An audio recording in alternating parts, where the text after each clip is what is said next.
IPL 2024 நேற்றுக்கு match பார்த்தீங்கன்னா ராஜஸ்தான் ராயல்ஸுக்கும் டெல்லி கேபிட்டல்ஸுக்கும் தான் நடந்துச்சு. ஸோ ரிஷப் பண்ட் கம்பேக் கொடுத்துருக்காரு. ஃபர்ஸ்ட் மேட்ச் அவ்வளோவா பர்ஃபார்ம் பண்ணல, செகண்ட் மேட்ச் பர்ஃபார்ம் பண்ணுவார்னு எதிர்பார்த்துக்கிட்டு இருந்தோம். அதே மாதிரி சஞ்சு சாம்சன் ஃபர்ஸ்ட் மேட்ச் ஒரு செம்ம இன்னிங்ஸ் விளாண்டாரு.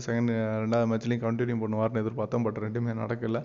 ஆக்சுவலாக பார்த்தீங்கன்னா ரிஷப் பண்ட் இந்த வாட்டியும் ஒரு 25 ரன் அடிச்சுட்டு அவுட் ஆகிட்டார். சஞ்சு சாம்சன் வந்தவுடனே ஃபெயிலியர் ஆகிட்டார். ஃபர்ஸ்ட் மேட்ச் மட்டும் நல்லா அடிக்கிறாரு, அடுத்த மேட்ச்லாம் அடிக்கவே மாட்டேங்கிறாரு.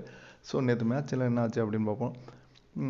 நேற்று ஃபஸ்ட் பேட்டிங் பண்ண ராஜஸ்தான் வந்து எஸ்எஸ்வி ஜெய்ஸ்வால் உடனே அவுட் ஆகிட்டார். ஸோ பட்லரும் உடனே அவுட் ஆகிட்டார். அதுக்கப்புறம் வந்த சஞ்சு சாம்சனும் உடனே அவுட் ஆகிட்டார். ஸோ 3 விக்கெட் விட்டு 7 ஓவருக்கு 35 ரன் தான் அடிச்சிருந்தாங்க. அதுக்கப்புறம் நம்ம ரவிச்சந்திரன் அஸ்வின் உள்ளே இறங்கினார். முகேஷ் குமார் நல்லா போட்டார். அக்ஷர் பட்டேல் நல்லா பவுலிங் போட்டார். அவங்க டீமில் எல்லாருமே ஒரு விக்கெட் எடுத்தாங்க. அஸ்வின் வந்து அவர் ரியான் பராகோட ஒரு பார்ட்னர்ஷிப் போட்டார். அதிரடியாக ஆடினார். 3 6 அடித்தார் அஸ்வின். ஸோ அவர் தான் ரன் ரேட்டே உயர்த்தினார். அதுக்கப்புறம் ரியான் பராக் அந்த இன்னிங்ஸை கண்டினியூ பண்ணி சூப்பராக விளாண்டார்.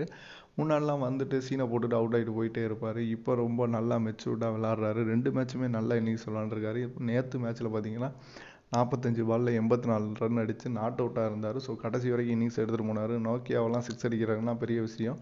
ஸோ நல்லாவே விளாண்டார். ஆனால் டெல்லி இறங்கினாங்க. பட் மிச்சல் மாஸ் உடனே அவுட் ஆகிட்டார். அதுக்கப்புறம் டேவிட் வார்னர் மட்டும் நின்று ஆடி 49 ரன் அடித்தார். ரிஷப் பண்ட் ஒரு 29 ரன் அடித்தார்.